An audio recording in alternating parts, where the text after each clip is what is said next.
Bonjour, voici quelques remarques sur votre CV.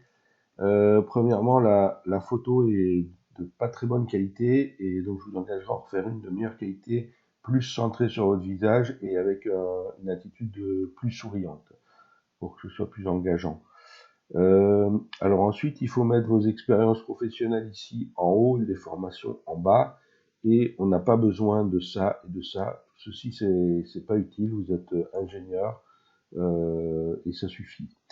Ensuite, votre positionnement ici, c'est très bien de mettre le titre en gros. Par contre, ça, c'est votre formation. Et moi, je vous recommanderais de mettre comme titre le type de poste que vous cherchez. Par exemple, au vu de votre expérience, soit responsable production ou ingénieur production, soit ingénieur R&D en fonction de ce que vous voulez faire.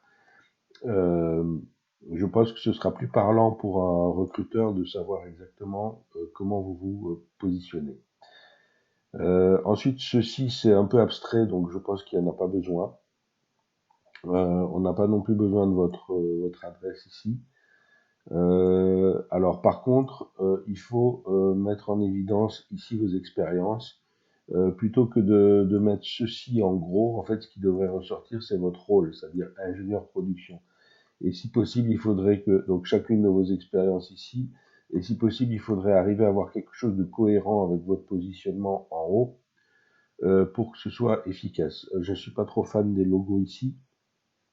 Ensuite, dans vos descriptions de poste, euh, il faut indiquer des réalisations concrètes.